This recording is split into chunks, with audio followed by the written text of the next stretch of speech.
7,500 കോടി രൂപ അധിക ഭാരമായി കേരളത്തിലെ ജനങ്ങളുടെ തലയിൽ അടിച്ചേൽപ്പിച്ചത് സർക്കാരിന്റെ കെടുകാര്യസ്ഥതയും അഴിമതിയുമാണ് എന്ന കാര്യത്തിൽ ഒരു സംശയവുമില്ല. ഇന്ന് വളരെ വില കുറഞ്ഞ നിരക്കിൽ ലഭിച്ചുകൊണ്ടിരുന്ന വൈദ്യുതി കരാറ്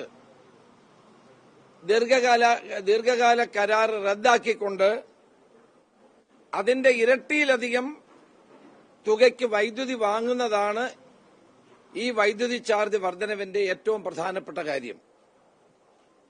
വൈദ്യുതി ഉൽപാദന സ്വകാര്യ കമ്പനികളുമായി ചേർന്നുള്ള സർക്കാരിന്റെ കള്ളക്കളിയാണ് ഇതിന്റെ പിന്നിൽ ഉള്ളത് എന്ന് വളരെ വ്യക്തമാണ്.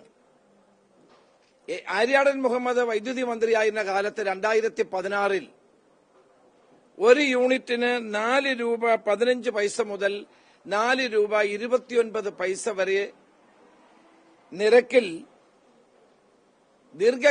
ദീർഘകാല കരാർ ഒപ്പിട്ടിരുന്നു. ആ ദീർഘകാല കരാറ് റദ്ദാക്കിക്കൊണ്ട് ഇന്ന് യൂണിറ്റിന് 10 രൂപ 25 പൈസ മുതൽ 14 രൂപ 30 പൈസ വരെ നൽകിയാണ് ഇപ്പോൾ കറണ്ട് വാങ്ങുന്നത്. ആരും ചെയ്യാത്ത ഒരു പാതകമാണ് ഈ ഗവൺമെന്റ് ചെയ്തത്. അന്ന് 25 വർഷത്തെ കരാറായിരുന്നു ആര്യാടൻ മുഹമ്മദ് 2016 ഒപ്പിട്ടത്. ഇതിൽ 465 മെഗാവാട്ടിന്റെ 4 കരാറുകളാണ് 2023 സർക്കാർ റദ്ദാക്കിയത്. Jindal India power 150 megawatt 4.29, Jhabua 115 megawatt 4 രൂപ 15 പൈസ, Jhabua 2 100 megawatt 4.29, Jindal thermal power 100 megawatt 4.29, മൊത്തം 465 മെഗാവാട്ട് കുറഞ്ഞ വിലയ്ക്ക് കേരളത്തിന് ലഭ്യമാകുന്ന കരാറായിരുന്നു ആര്യാടൻ മുഹമ്മദ് 2016 വൈദ്യുതി മന്ത്രിയായിരുന്ന കാലത്ത് ഒപ്പിട്ടത്.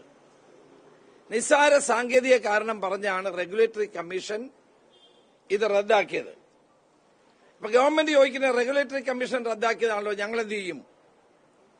വൈദ്യുതി മന്ത്രിയായിരുന്ന MM മണിയുടെ സെക്രട്ടറിയാണ്, പ്രൈവറ്റ് സെക്രട്ടറിയായ വിൽസൺ, CPMന്റെ ഓഫീസർ സംഘടനയുടെ മുൻ ജനറൽ സെക്രട്ടറി പ്രദീപ് എന്നിവരാണ് റെഗുലേറ്ററി കമ്മിറ്റിയിലെ അംഗങ്ങൾ. ആ റെഗുലേറ്ററി കമ്മിറ്റിയിലെ അംഗങ്ങൾ തന്നെയാണ് ഈ തീരുമാനമെടുക്കുന്നത്. ഈ കുറഞ്ഞ വിലയ്ക്ക് കിട്ടിക്കൊണ്ടിരുന്ന വൈദ്യുതി കരാറ് ക്യാൻസൽ ചെയ്ത് ആരിൽ നിന്നാണ് ഈ വൈദ്യുതി വാങ്ങുന്നത് എന്ന് മനസ്സിലാക്കുമ്പോഴാണ് ഇതിലെ കള്ളക്കളി വ്യക്തമാക്കുന്നത്. അദാനിയാണ് ഏറ്റവും വലിയ ഗുണഭോക്താവ്. യൂണിറ്റിന് 10 രൂപ 25 പൈസ മുതൽ 14 രൂപ 3 പൈസ വരെ അദാനിയിൽ നിന്ന് 4 കരാറിലൂടെ ഗവൺമെന്റ് വാങ്ങുകയാണ്. 4 രൂപ 29 പൈസയുടെ കരാർ റദ്ദാക്കപ്പെട്ട ജിൻഡാൽ, രസകരമായ കാര്യമാണ്, 9 രൂപ 59 പൈസയ്ക്ക് വൈദ്യുതി നൽകാൻ തയ്യാറായി എന്ന ഹ്രസ്വകാല ടെൻഡറിൽ പങ്കെടുക്കുകയാണ്. എത്ര വിചിത്രമായ കാര്യമാണ് ഇവിടെ സംഭവിക്കുന്നത്. അപ്പോൾ കുറഞ്ഞ കരാറ് പ്രകാരം കുറഞ്ഞ നിരക്കിൽ വൈദ്യുതി കൊടുത്ത കമ്പനി തന്നെ വൈദ്യുതി കരാർ റദ്ദാക്കിയതിന്റെ അടിസ്ഥാനത്തിൽ 9 രൂപ 59 പൈസയ്ക്ക് വൈദ്യുതി കേരളത്തിന് കൊടുക്കുകയാണ്. ഇത് ഈ പിണറായി ഗവൺമെന്റ് കാലത്ത് മാത്രമേ ഇത്രയും വലിയൊരു അഴിമതി നടക്കുകയുള്ളൂ. അതായത് കേരളത്തിന്റെ പവർ പർച്ചേസ് ചിത്രത്തിൽ അദാനിയെ കൊണ്ടുവരാൻ വേണ്ടിയുള്ള നടപടിയാണ് ഈ ഗവൺമെന്റ് സ്വീകരിച്ചത്. UDF ഗവൺമെന്റ് കാലത്ത് കുറഞ്ഞ വിലയ്ക്കുള്ള കരാറുകൾ റദ്ദാക്കി എങ്കിൽ മാത്രമേ അദാനിക്ക് ചിത്രത്തിലേക്ക് കടന്നു വരാൻ കഴിയൂ. അപ്പൊ കേരളത്തിന്റെ പവർ പർച്ചേസ് ചിത്രത്തിൽ അദാനിക്ക് കടന്നു വരാൻ വേണ്ടിയാണ് 2016 ആര്യാടൻ മുഹമ്മദിന്റെ കാലത്ത് ഉണ്ടാക്കിയ ദീർഘകാല കരാർ ഇവർ റദ്ദാക്കിയത്. 2040 വരെ കേരളത്തിലെ ജനങ്ങൾക്ക് കുറഞ്ഞ നിരക്കിൽ വൈദ്യുതി കിട്ടുമായിരുന്ന ഒരു സംഭവമാണ് ഇവർ അട്ടിമറിച്ചത്. ഇപ്പോൾ അത് മാത്രമല്ല, ഇത് റെഗുലേറ്ററി കമ്മീഷൻ സംസ്ഥാനത്തിന്റെയും ജനങ്ങളുടെയും വിശാല താൽപര്യങ്ങൾക്ക് വിരുദ്ധമായിട്ടാണ് പ്രവർത്തിച്ചത്. ഇതിന്റെ പിന്നിൽ CPM ആണ്, ഇതിന്റെ പിന്നിൽ ഇടതുമുന്നണി ഗവൺമെന്റാണ്. ഇന്ന് വൈദ്യുതി ബോർഡിന് പഴയ കരാറ് കൊണ്ട് 800 കോടി രൂപയുടെ ലാഭം ഉണ്ടാകുമായിരുന്നു. ഇന്ന് ഈ കേരളം ലോഡ് ഷെഡിംഗിലേക്ക് പോകാതിരുന്നത് പോലും ഈ ദീർഘകാല കരാർ ഉണ്ടായിരുന്നത് കൊണ്ടാണ് എന്നതാണ് സത്യം. ഇപ്പോഴും നമ്മൾ പരിശോധിക്കുക, ഈ കരാർ റദ്ദാക്കിയപ്പോൾ എന്ത് സംഭവിച്ചു? ഒരു ദിവസം 10 മുതൽ 12 കോടി രൂപയുടെ നഷ്ടമാണ് ബോർഡിനുണ്ടാകുന്നത്. ഏകദേശം 3200 രൂപയുടെ വൈദ്യുതി അധിക വില കൊടുത്ത് വാങ്ങേണ്ടി വന്നിട്ടുണ്ട്. അതിന്റെ മുഴുവൻ ഭാരവും കേരളത്തിലെ ജനങ്ങളുടെ തലയിൽ അടിച്ചേൽപ്പിച്ചിരിക്കുന്നു എന്നുള്ളതാണ് ഇതിലൂടെ വ്യക്തമാകുന്നത്. 2040 വരെ കുറഞ്ഞ നിരക്കിൽ വൈദ്യുതി കിട്ടുമായിരുന്ന സാഹചര്യം, ആ ബാധ്യതയിൽ നിന്ന് കമ്പനികളെ രക്ഷിക്കാനും അദാനിക്കൊരു എൻട്രി കൊടുക്കാനും വേണ്ടിയിട്ടാണ് കേരള ഗവൺമെന്റ് ബോധപൂർവം ഈ കാര്യം ചെയ്തത് എന്നുള്ളത് വ്യക്തമാണ്. ഇതിലൂടെ 2000 കോടി രൂപയാണ് നേരത്തെ ദീർഘകാല കരാറിൽ ഒപ്പിട്ടിരുന്ന കമ്പനിക്ക് ലാഭമുണ്ടായത്. UDF സർക്കാരിന്റെ കാലത്ത് നടന്നത് അഴിമതിയാണ്, കൊള്ളയാണ് എന്നൊക്കെ പറഞ്ഞിട്ടാണ് ഇത് നിർത്തലാക്കാൻ അല്ലെങ്കിൽ ഇത് റദ്ദാക്കാനുള്ള തീരുമാനമെന്ന് എടുത്തതെങ്കിൽ ഒരു കാര്യം എനിക്ക് ചോദിക്കാനുണ്ട്. അന്ന് ഈ ദീർഘകാല കരാർ തയ്യാറാക്കിയ ആള് തന്നെയാണ് ഇപ്പോൾ റെഗുലേറ്ററി കമ്മീഷനിൽ അംഗമായിരിക്കുന്നത്. അദ്ദേഹം എന്താണ് മറുപടി പറയുന്നത്? ഈ കരാർ ഉണ്ടാക്കിയ ഉദ്യോഗസ്ഥൻ തന്നെ റെഗുലേറ്ററി കമ്മീഷനിൽ അംഗമായിരിക്കുകയാണ്. അപ്പോൾ എന്തുകൊണ്ടാണ് ഈ സംഭവിച്ചത് എന്നുള്ളത് വളരെ വ്യക്തമാണ്. ഇന്ത്യയിലെ സ്വകാര്യ വൈദ്യുതി നിർമ്മാണ കമ്പനികൾ കുറഞ്ഞ വിലയ്ക്ക് കേരളത്തിൽ നൽകിയിരുന്ന വൈദ്യുതി റദ്ദാക്കി അതിന്റെ 2 ഇരട്ടി തുകയ്ക്ക് വൈദ്യുതി കൊടുക്കാനുള്ള സംവിധാനം ഉണ്ടാക്കിയത് ഒരു വൻ അഴിമതിയാണ്. അദാനിയെ പോലെയുള്ള വൻ ഭീമന്മാരെ ഈ രംഗത്തേക്ക് കൊണ്ടുവരാനുള്ള ഗവൺമെന്റിന്റെ നീക്കമാണിത്.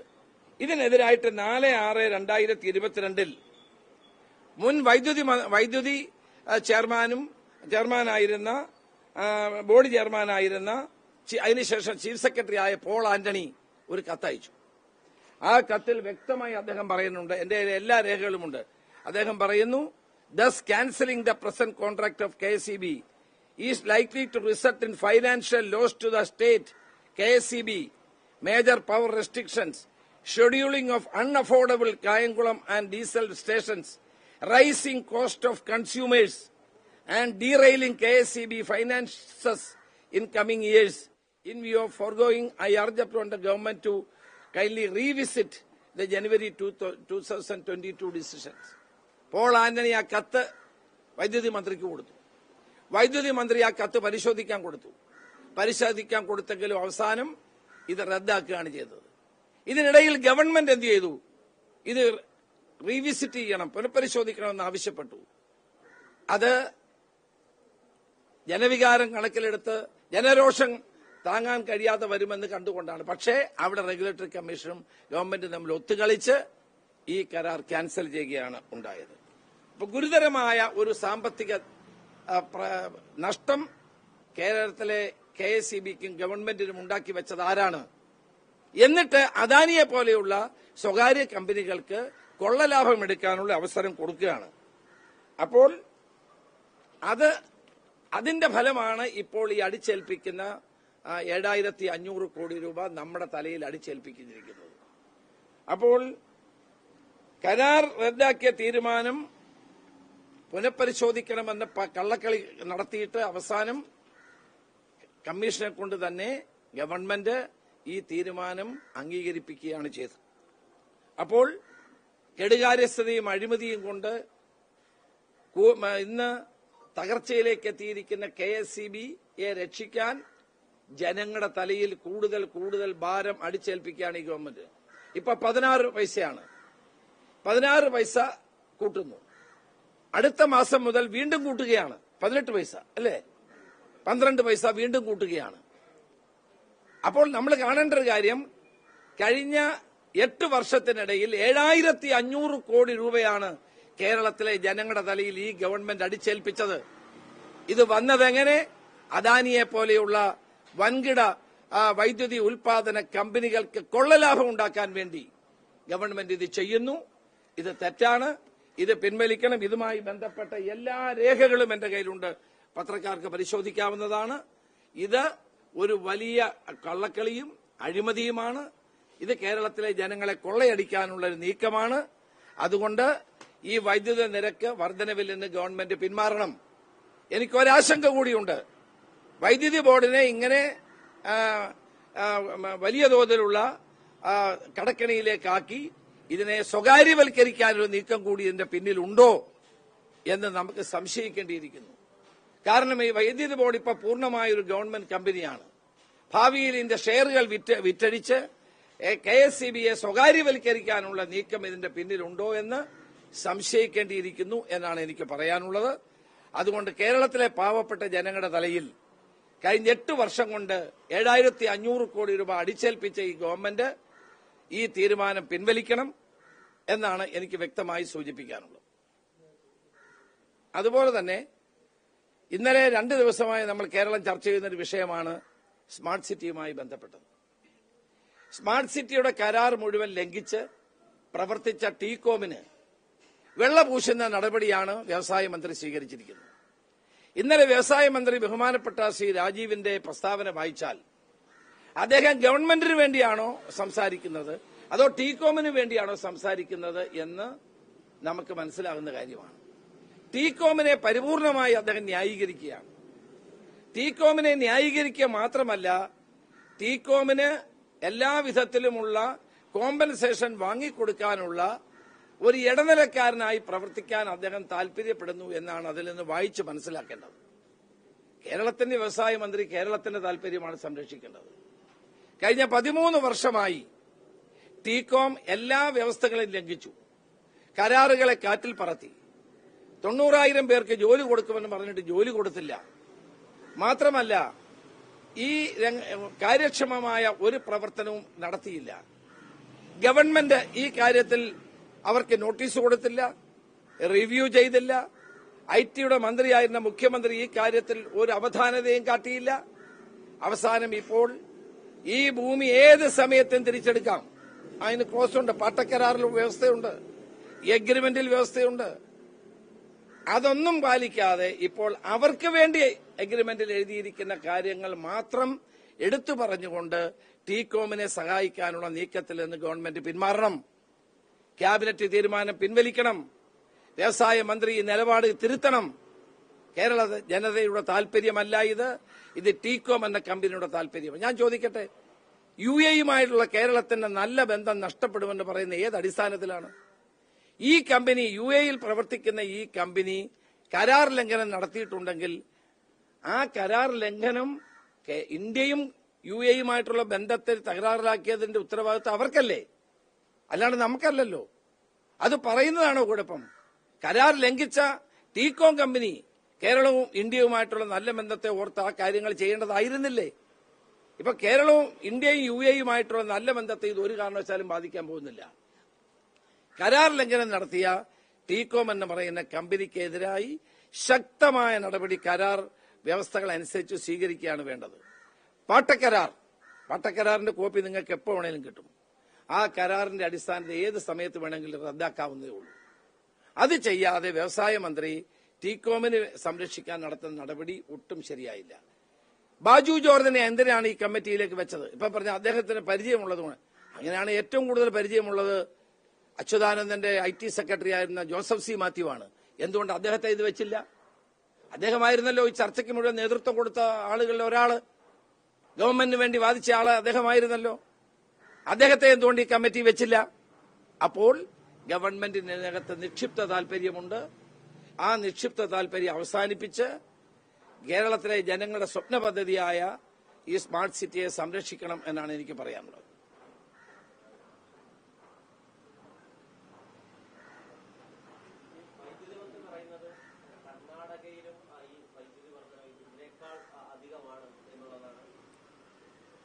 കർണാടകത്തിൽ ഇതുപോലെ ലോങ് ടൈം എഗ്രിമെന്റ് ഇല്ലായിരുന്നല്ലോ.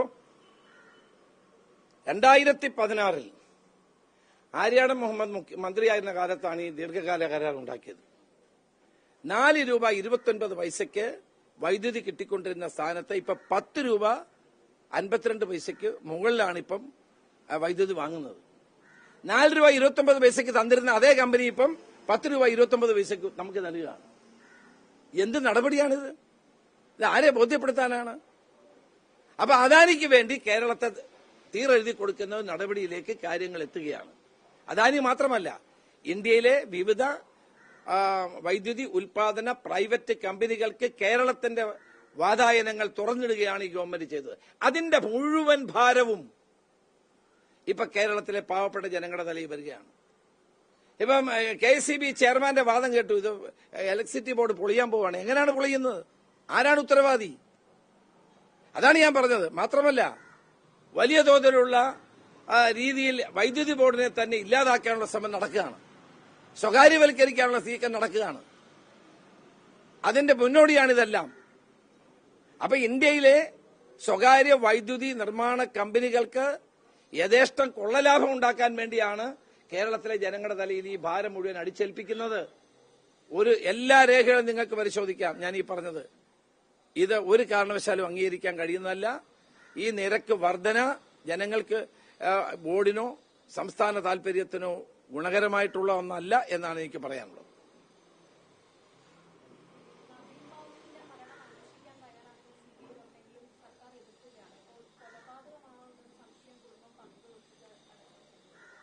നവീൻ ബാബുവിന്റെ മരണവുമായി ബന്ധപ്പെട്ട ദുരൂഹതകൾ വർദ്ധിക്കുകയാണ്. എന്തിനാണ് CBI അന്വേഷണത്തെ ഗവൺമെന്റ് ഭയപ്പെടുന്നത്? കേരള ഗവൺമെന്റ്, പിണറായി വിജയൻ ഗവൺമെന്റ് അധികാരത്തിൽ വന്ന ശേഷം 1 ഡസനിലേറെ കേസുകൾ CBIക്ക് വിട്ടുകൊടുത്തിട്ടുണ്ട്. നമുക്കറിയാം, സിദ്ധാർത്ഥന്റെ കൊലപാതകം വീട്ടുകാർ ആവശ്യപ്പെട്ടപ്പോൾ വിട്ടുകൊടുത്തു. അതുപോലെ എന്തുകൊണ്ട് നവീൻ ബാബുവിന്റെ കാര്യം കൂടി അന്വേഷിക്കാൻ CBI ഏൽപ്പിക്കാതിരിക്കുന്നത്? അപ്പോൾ CPMന് PP ദിവ്യയെയും മറ്റാളുകളെയും സംരക്ഷിക്കാനുണ്ട് എന്നുള്ളത് വളരെ വ്യക്തമല്ലേ? ഗവൺമെന്റ് ഇടപെട്ട ഇത് CBIക്ക് വിട്ടുകൊടുക്കണം. ആരെ വേണേലും അന്വേഷിക്കട്ടെ. ഒന്നും മറയ്ക്കാനില്ലെങ്കിൽ അത് വിട്ടുകൊടുക്കണം. ആ കുടുംബത്തോടൊപ്പമാണ് തങ്ങൾ എന്ന് പറഞ്ഞ പാർട്ടി സെക്രട്ടറിയുടെ ഭാര്യയാണ് PP ദിവ്യയെ പോയി സ്വീകരിക്കുന്നത്.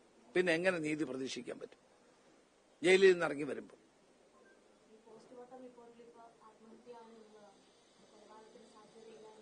അതെ, ഇതൊക്കെ ഈ വീട്ടുകാർ ചെല്ലുന്നതിന് മുമ്പാണ് അവരെന്നോട് പറഞ്ഞതാണ് ഇൻക്വസ്റ്റ് തയ്യാറാക്കുന്നത്. അവർ ചെല്ലുന്നതിന് മുമ്പ് എല്ലാ കാര്യങ്ങളും ചെയ്തു കഴിഞ്ഞു. അങ്ങനെയൊന്നും ഒരിക്കലും ചെയ്യാൻ പാടില്ലാത്തതാണ്. വീട്ടുകാരുടെ സാന്നിധ്യത്തിൽ വേണമായിരുന്നു ഇൻക്വസ്റ്റ് റിപ്പോർട്ട് തയ്യാറാക്കാൻ. അപ്പൊ ദുരൂഹത വീട്ടുകാർ ആരോപിക്കുന്ന സാഹചര്യത്തിൽ ഗവൺമെന്റിന് ചെയ്യാൻ കഴിയുന്നത് CBIക്ക് വിട്ടുകൊടുക്കുക. സിദ്ധാർത്ഥന്റെ മാതാപിതാക്കൾ ആവശ്യപ്പെട്ട CBIക്ക് വിട്ടുകൊടുത്തല്ലോ. അതുപോലെ നവീൻ ബാബുവിന്റെ ഭാര്യ ആവശ്യപ്പെടുമ്പോൾ എന്തുകൊണ്ട് കൊടുക്കുന്നില്ല? CBI കൂട്ടിലിട്ട തത്തയാണോ അല്ലയോ എന്നുള്ളതൊക്കെ വേറെ പ്രശ്നമാണ്. ഇതൊരു സംഭവം ഉണ്ടാകുന്നു. ആ കേരളത്തെ ഞെട്ടിപ്പിച്ച സംഭവമാണ്. ADMനെ പോലെ ഉന്നതനായ ഒരു ഉദ്യോഗസ്ഥന്റെ മരണമുണ്ടാകുന്നു, അല്ലെങ്കിൽ കൊലപാതകം ഉണ്ടാകും, എന്തുവാകട്ടെ, കുടുംബം ആവശ്യപ്പെടുമ്പോൾ അത് CBIക്ക് വിട്ടുകൊടുക്കണം. UDF ഗവൺമെന്റ് ഇരുന്ന കാലത്ത് ഞങ്ങൾ അങ്ങനെയാണ് ചെയ്തിട്ടുള്ളത്. ഇപ്പോഴും ഈ ഗവൺമെന്റ് 1 ഡസനിലേറെ കേസുകൾ അത് ചെയ്തിട്ടുണ്ട്. അതുകൊണ്ട് നവീൻ ബാബുവിന്റെ കേസ് CBIക്ക് വിട്ടുകൊടുക്കണം. അവർ അന്വേഷിക്കട്ടെ, സത്യം കണ്ടുപിടിക്കട്ടെ. കേരള പോലീസ് നീതി കൊടുക്കുമെന്ന് ഒരു പ്രതീക്ഷയും നമുക്കുമില്ല, ആ കുടുംബത്തിനുമില്ല. കാരണം PP ദിവ്യ ആദ്യം മുതൽ എന്റെ അറസ്റ്റ് നാടകം, അവരെ രക്ഷിക്കാനുള്ള നിലപാട്, പാർട്ടി സെക്രട്ടറിയുടെ ഭാര്യ ജയിലിൽ പോയി സ്വീകരിക്കുന്നത്, ഇതെല്ലാം കൂട്ടി വായിക്കുമ്പോൾ കേരള പോലീസിന്റെ അന്വേഷണത്തിൽ നീതി കിട്ടില്ല എന്ന് ബോധ്യപ്പെട്ടതുകൊണ്ടാണ് അവര് CBI അന്വേഷണം ആവശ്യപ്പെട്ടത്. അതുകൊണ്ട് ഗവൺമെന്റ് അതിന് തയ്യാറാകണം. ഗവൺമെന്റ് ഒന്നും മറയ്ക്കാനില്ല, തയ്യാറായ പോരെ? എന്തുകൊണ്ടാണ് അതിന് തയ്യാറാകാത്തത്?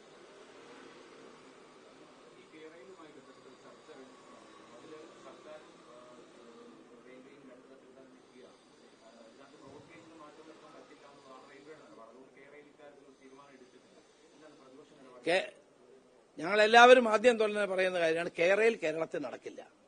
ഒരു കാരണവശാലും കേരളയിൽ നടത്താൻ ഞങ്ങൾ അനുവദിക്കില്ല. പാരിസ്ഥിതിക പ്രശ്നങ്ങളും ഉണ്ടാക്കുന്നതും കേരളത്തിലെ ആയിരക്കണക്കിന് ഏക്കർ ഭൂമികൾ ഏറ്റെടുക്കേണ്ടതുമായ ഈ പദ്ധതിയുടെ ആവശ്യമില്ല. അല്ലാതെ തന്നെ അതിവേഗ ട്രെയിനുകൾ കേരളത്തിൽ ഓടിക്കാൻ കഴിയും എന്നുള്ളത് നമ്മൾ നേരത്തെ തന്നെ പറഞ്ഞിട്ടുള്ള കാര്യമാണ്. ഇത് അനാവശ്യമായ ഒരു ഈഗോയാണ് മുഖ്യമന്ത്രിയുടേത് ഈ പദ്ധതിയെ സംബന്ധിച്ച്. അദ്ദേഹം ആ പദ്ധതി ഉപേക്ഷിക്കണം. നേരത്തെ ഉപേക്ഷിച്ചതാണ്. ഇപ്പൊ വീണ്ടും അത് പദ്ധതി കുത്തിപ്പൊക്കൊണ്ട് വരുന്നത് അനാവശ്യമാണ്. അത് കേരള താൽപര്യം സംരക്ഷിക്കുന്നതല്ല. അതുകൊണ്ട് തന്നെ അതിനെ എതിർക്കും എന്ന കാര്യത്തിൽ സംശയമില്ല.